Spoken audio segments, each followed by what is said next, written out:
In this video, we're going to look at some more practice with probability. But before we get started, I want to just show you this formula sheet. It's a summary sheet. It's at the end here. And really, it's a great reference for you because there's a lot of different definitions and formulas on here. And it's just something that for this unit, there's a lot of different rules and formulas to remember. So this is just one place that has everything. So if we look, the two formulas I want to point out to you are and the conditional. So when I'm looking at these formulas, what we're going to see in this more practice with probability is if the events are independent.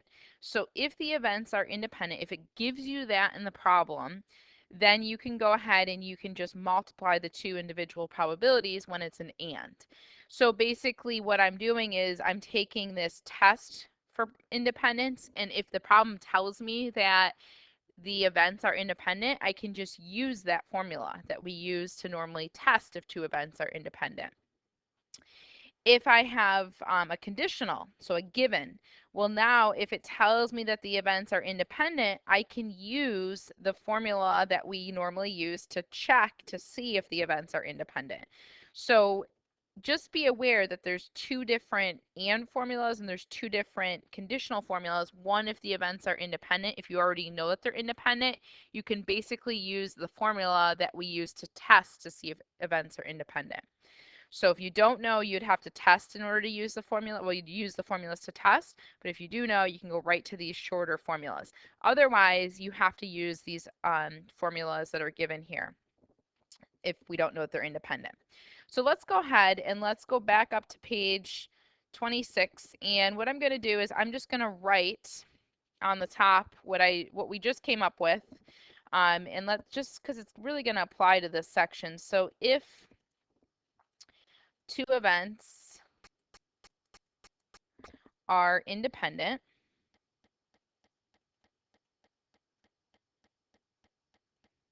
so if we know this, then we have these two formulas. So we know that the probability of event A and B is equal to the probability of A times the probability of B.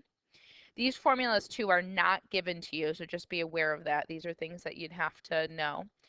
And then the conditional, the probability of A given B is the same thing as the probability of just A out of everything. So these are rules for testing independent. However, if we know that the two events are independent, then we can just use them. So if you look at this first problem, it says, assume that the gender of a child enrolling a fair six-sided die are independent. So there we go. Independent means I can use those two formulas.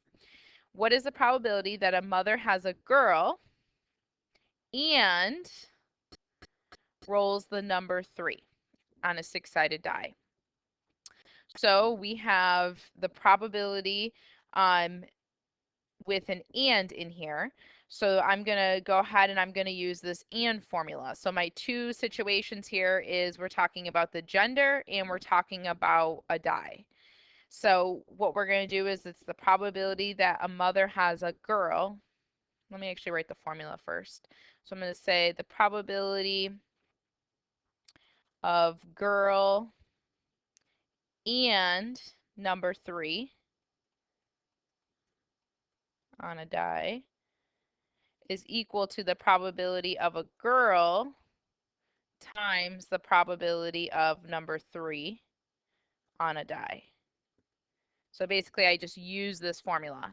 So that means I'm going to go ahead and plug in. Well, the probability of getting a girl, well, a mother can have a girl or a boy, so that's a 1 out of 2 chance.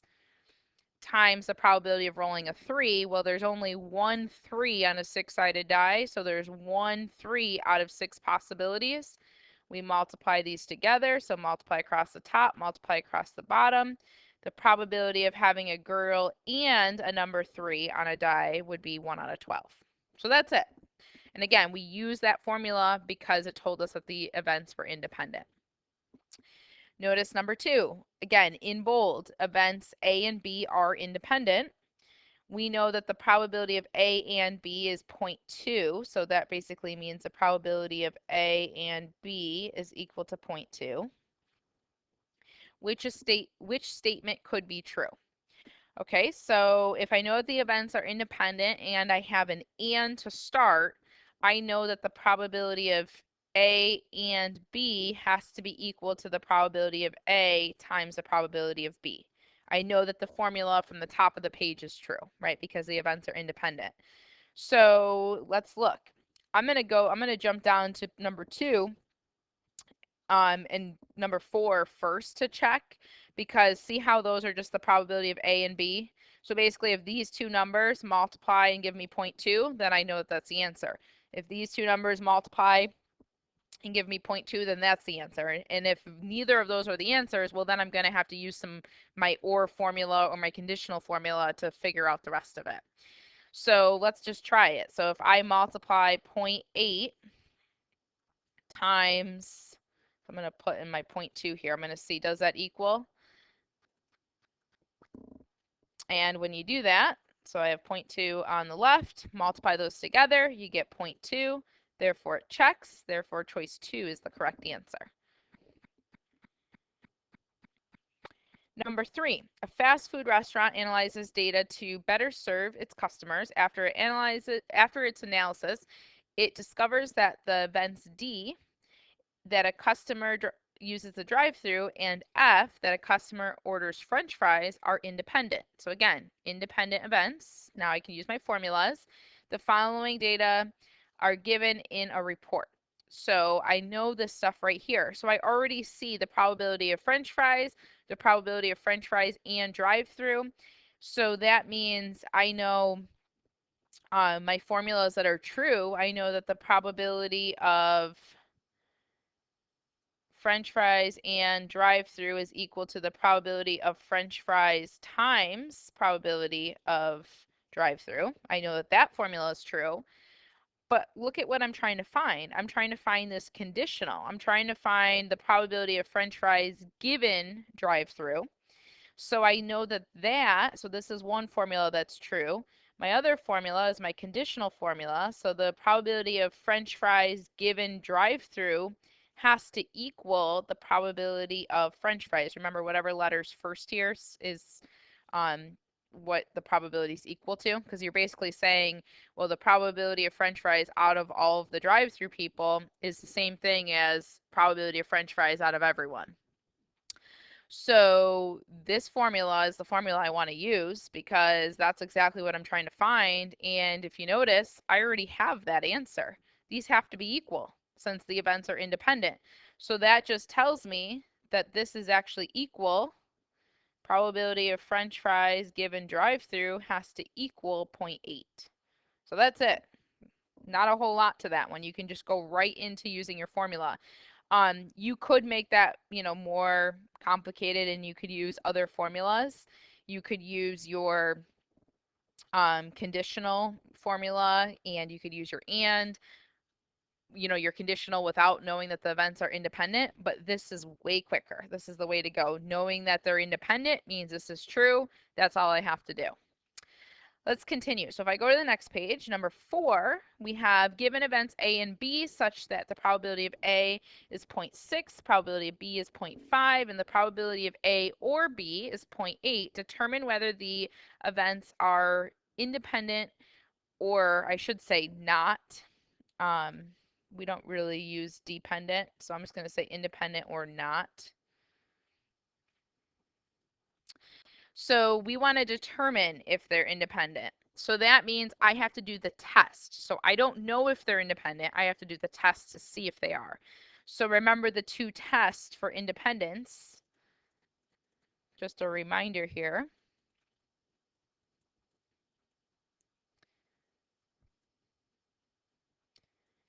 You can use the multiplication rule. So this would mean the probability of A times the probability of B is equal to the probability of A and B. Or you could use the conditional rule.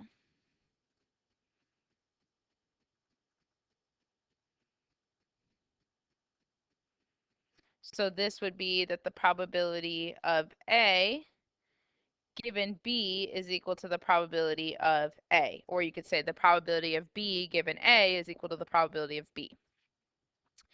So it doesn't really matter which rule I use, I can pick. But when I look at this, I try to look at what probabilities do I have and how can I make those fit into one of the formulas. The issue is I don't have the and or I don't have the conditional. All I have are the probabilities of A and B and the or.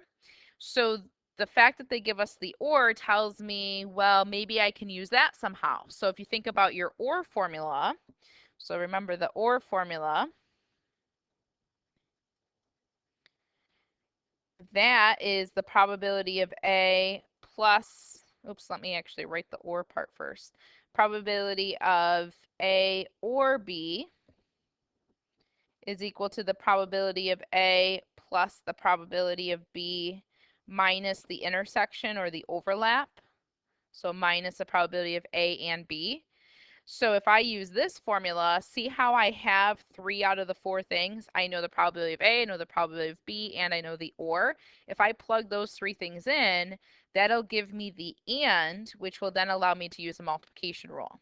So I knew that I had to use this or formula because of the fact that I can't plug into one of these 2 rules right from the beginning.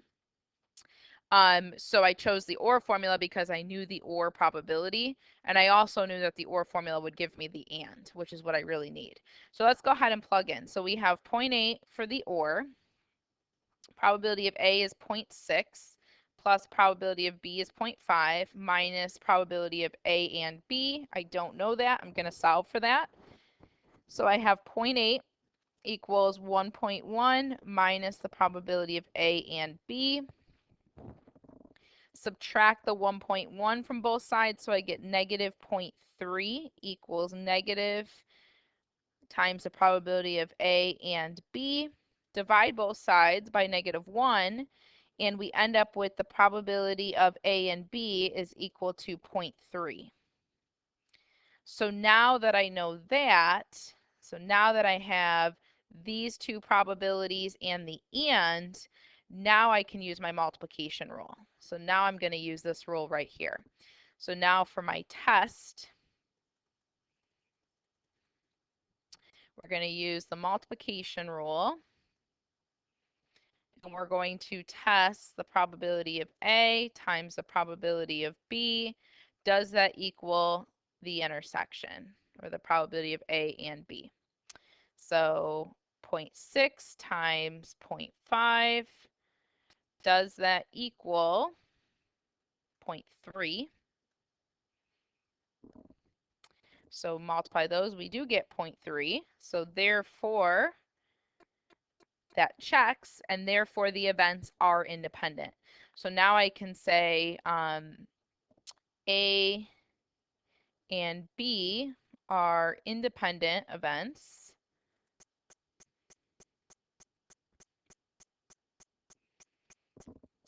because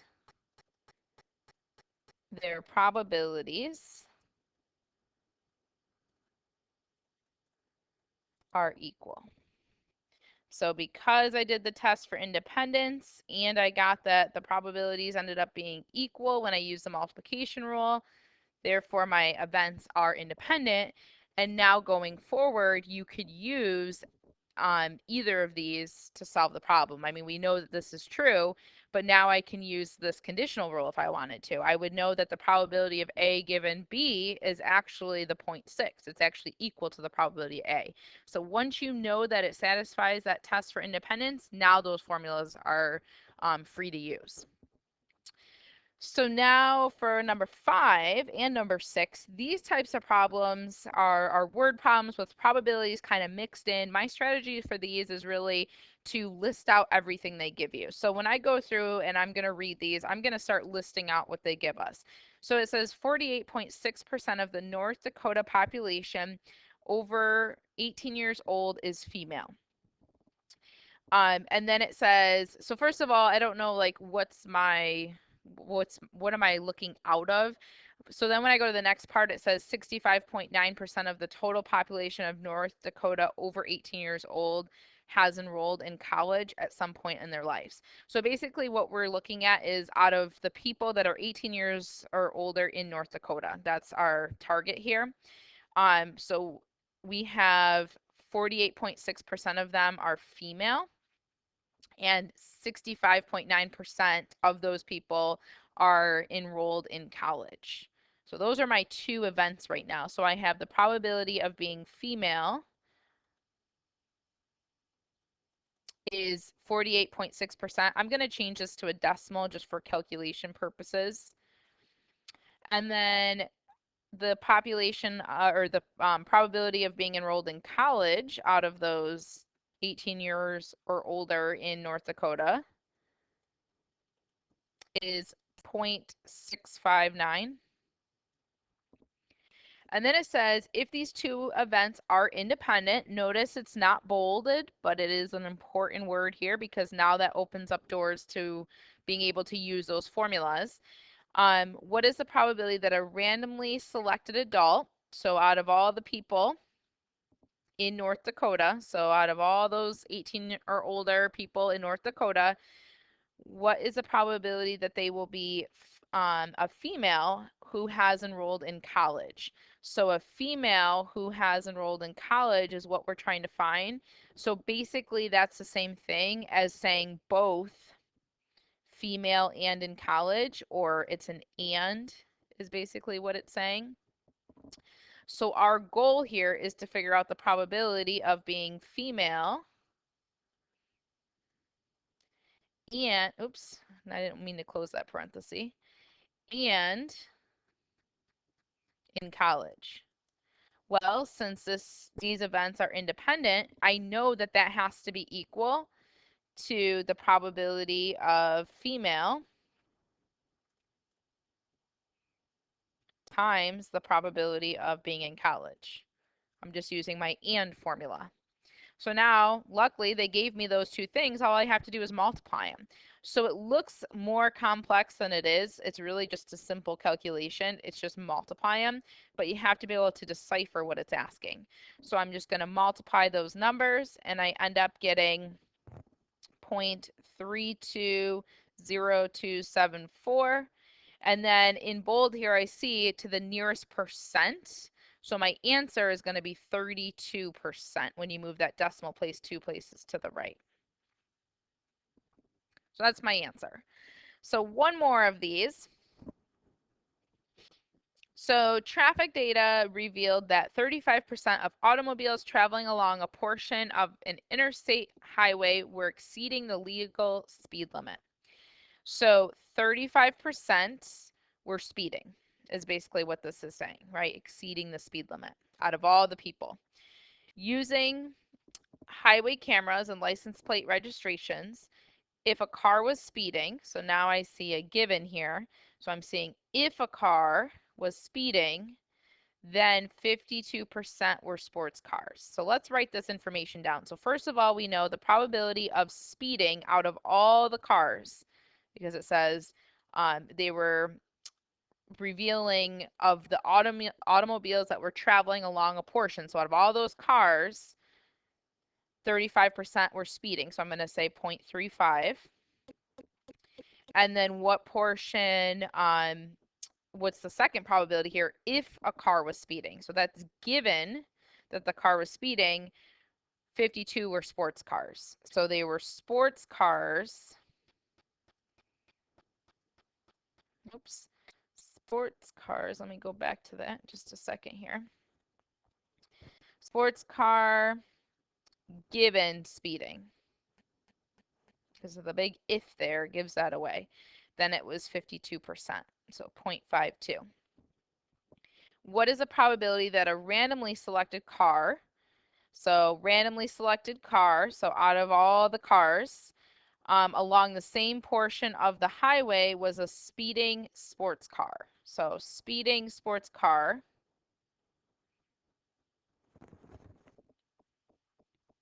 means both. So this is an and problem.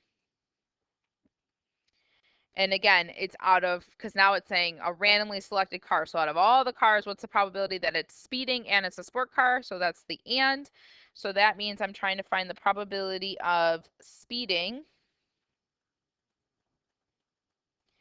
and sports car.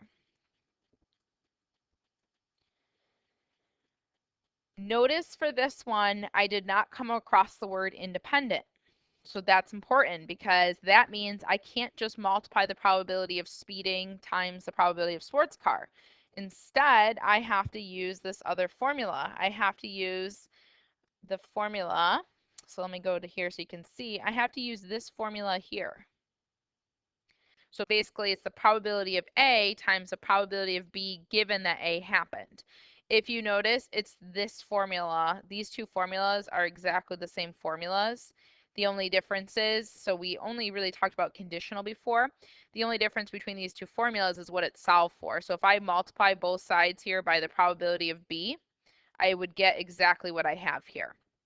Now notice the letters are switched for the conditional, but it's the same thing. Like if I swapped the A given B with B given A, it would all the letters would, it's the same formula.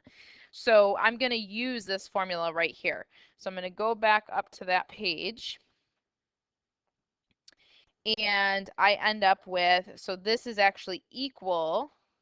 Let me move this down here so I actually have some more space to write my formula.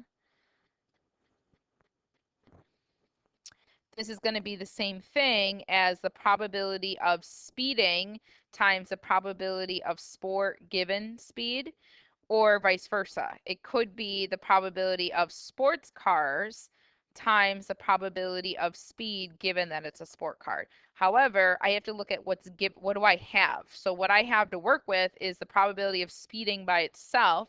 So it's going to be the probability of speeding